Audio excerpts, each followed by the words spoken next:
6 हिजरी में होने वाले सुलह हुदैबिया की शराइत में से एक शर्त ये थी कि कुफार मक्का और मुसलमानों के दरमियान 10 साल तक कोई जंग ना होगी। इससे मुसलमानों को सुकून मिला तो रसूलुल्लाह सल्लल्लाहु अलैहि वसल्लम ने मुल्क अरब के अंदर अपनी दावती सरगर्मियां तेज कर दी। इसका नतीजा ये हुआ कि लोग दायरा इस्लाम में दाखिल होने लगे और हजरत खालिद बिन वलीद और अमर बिन उलास ईमान ले आए। हजरत खालिद बिन वलीद वो थे जो इस्लाम लाने से पहले गुज़वा उहद में मुसलमानों की आजिज शिकस्त के जिम्मेदार थे, और अमर बिन उलास वो थे जो कुरैश मक्का के सफीर बनकर नजाशी के दरबार में गए और वहां पनाह लेने वाले मुसलमानों की वापसी का तकाजा किया।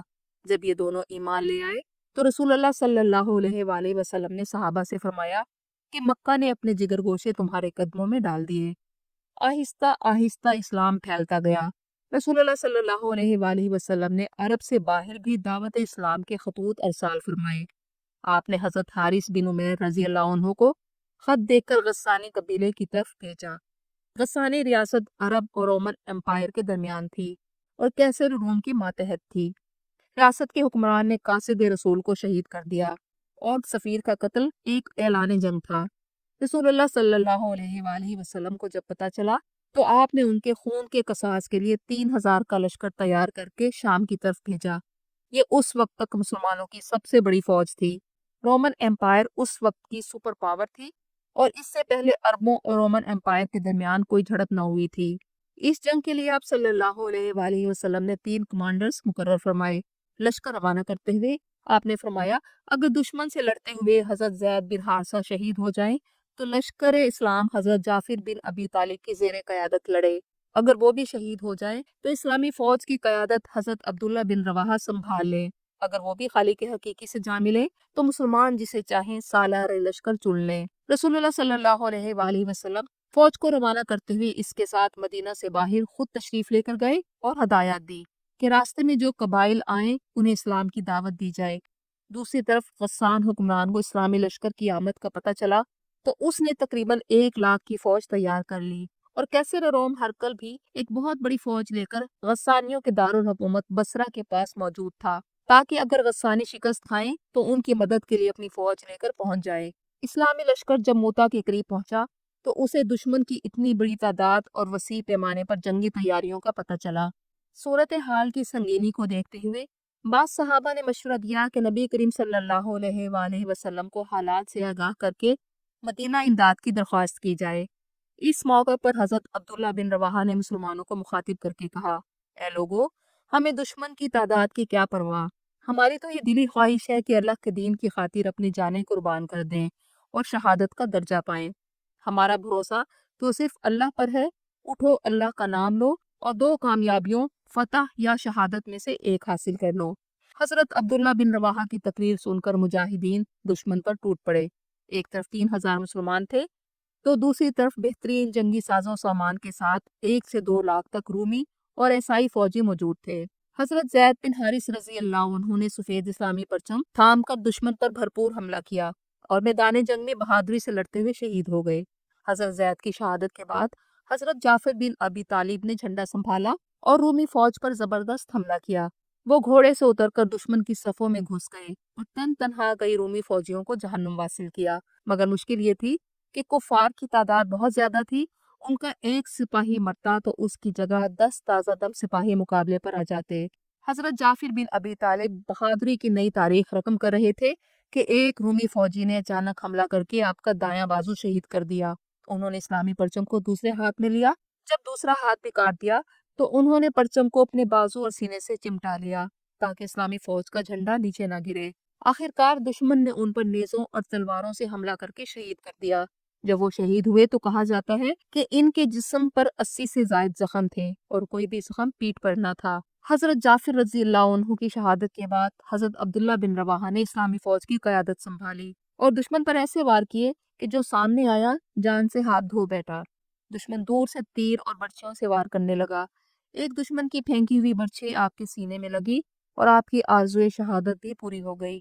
हजरत साबित बिन अरकम ने झंडा उठा लिया और बुलंद आवाज में बोले, ए खालिद बिन वलीद, आप इस झंडे को अपने हाथ में ले लीजिए और इस मुश्किल तरीन वक्त में आप ही क़यादत का फरीजा सर अंजाम दे सकते हैं। मुझ समेत सभी की ख्वाहिश है कि ये जिम्मेदारी आप संभालें। आपसे बेहतर कोई नहीं। حضرت خالد بن ولید نے جھنڈا اپنے ہاتھ میں لے لیا، اور جب میدان جنگ میں یہ سب ہو رہا تھا تو رسول اللہ صلی اللہ علیہ وآلہ وسلم مدینہ میں بیٹھ کر صحابہ کرام کو ان تینوں اصحاب کی شہادت کی خبر دے رہے تھے۔ آپ کے لیے زمین سمیٹ دی گئی تھی، گویا آپ اپنی آنکھوں سے دیکھ رہے تھے۔ صحیح بخاری میں حضرت انس رضی اللہ عنہ سے مروی ہے کہ آپ صلی اللہ علیہ وآلہ وسلم کی آنکھوں سے آنسو جاری تھے۔ آپ نے فرمایا، پہلے جھنڈا حضرت زید نے پکڑا، وہ شہید کر دیے گئے۔ یہ وہی حضرت زید تھے جنہیں آپ صلی اللہ علیہ وآلہ وسلم نے اپنا بیٹا بنایا ہوا تھا۔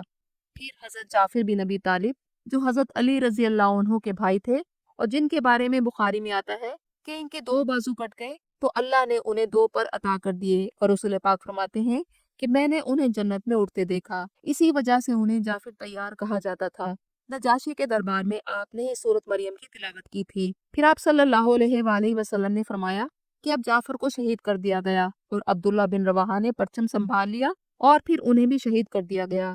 پھر آپ نے فرمایا کہ اب اللہ کی تلواروں میں سے ایک تلوار کو مسلمانوں نے اپنا امیر چن لیا، حتیٰ کہ اللہ تعالیٰ نے مسلمانوں کو فتح فرمائی۔ حضرت خالد بن ولید رضی اللہ عنہ نے فوج کی قیادت سنبھالتے ہی اتنی شدت سے حملہ کیا کہ جو سامنے آیا جان سے گیا۔ آپ نے اس لڑائی میں لڑتے لڑتے دشمن پر 9 تلواریں توڑ دی۔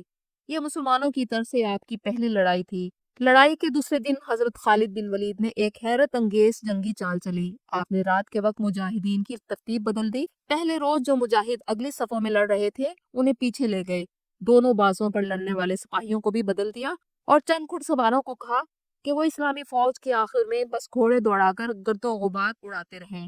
اس سے یہ فائدہ ہوا کہ دشمن سمجھا کہ مسلمانوں کو تازہ دم فوجی دستوں کی مدد پہنچ گئی ہے، اور ساتھ ہی بڑی مہارت کے ساتھ حضرت خالد بن ولید نے اپنی فوج کو پیچھے سرکانا شروع کر دیا۔ رومیوں نے سمجھا کہ یہ مسلمانوں کی جنگی چال ہے اور وہ چاہتے ہیں کہ ہم ان کا پیچھا کریں تو وہ ہمیں کھلی جگہ گھیر لیں، اس لیے انہوں نے مسلمانوں کا پیچھا نہ کیا۔ حضرت خالد بن ولید بڑی احتیاط سے اپنی فوج کو دشمن کے نرغے سے نکال لائے، کیونکہ اسلامی فوج پوری طرح رومی فوج کے نرغے میں آ چکی تھی۔ رومی فوج مسلمانوں کی فوج سے 60 گنا زیادہ تھی۔ اسلامی فوج کو رومیوں سے بچا کر لے آنا حضرت خالد بن ولید کا بہت بڑا کارنامہ تھا۔ مسلمان فوج کا نقصان بھی کم ہوا، اور 3 عظیم صحابہ کرام کی قبریں موجودہ اردن کے ایک علاقے میں موتا کے میدان میں موجود ہیں۔ جب حضرت خالد بن ولید اسلامی فوج کے ساتھ مدینہ پہنچے تو بعض روایات میں آتا ہے کہ کچھ لوگوں نے یہ سمجھا کہ شاید یہ جنگ سے بھاگ کر آئے ہیں، اور کہا کہ تم لوگ تو اللہ کی راہ میں قتال کے لیے گئے تھے لیکن اپنی جان بچا کر آ گئے۔ جب رسول اللہ صلی اللہ علیہ وآلہ وسلم کو خبر ملی تو آپ خود مدینہ سے باہر تشریف لے گئے اور فوج کا استقبال کیا، اور یہ فرما کر انہیں تسلی دی کہ تم دوبارہ حملہ کرنے کی نیت سے پیچھے ہٹانے والوں میں سے ہو، جیسا کہ سورۃ الانفال میں آ چکا تھا کہ جنگی چال یا نئی قوت کے ساتھ مقابلہ کرنے کی نیت سے پیچھے ہٹا جائے تو اس میں کوئی حرج نہیں۔ اور یہی وہ جنگ تھی جس میں حضرت خالد بن ولید نے اپنی بے مثال شجاعت، حیران کن جنگی حکمت عملی اور قیامت خیز تلوار بازی کے باعث رسول اللہ صلی اللہ علیہ وآلہ وسلم سے سیف اللہ کا لقب پایا۔ یہ جنگ بظاہر تو رومیوں اور مسلمانوں کے درمیان تھی، لیکن پورا عرب اور مشرق وسطیٰ کے ممالک یہ دیکھ کر حیران تھے کہ 1 اور 33 کے مقابلے میں بھی کفار مسلمانوں پر غالب نہ آ سکے۔ اس چیز نے شام اور عراق کی سرحدوں پر موجود قبائل کو بہت متاثر کیا، اور غزوہ موتا کے بعد ہزاروں کی تعداد میں ان قبائل کے لوگ ایمان لے آئے اور مدینہ کی ریاست ہر طرف پھیلنے لگی۔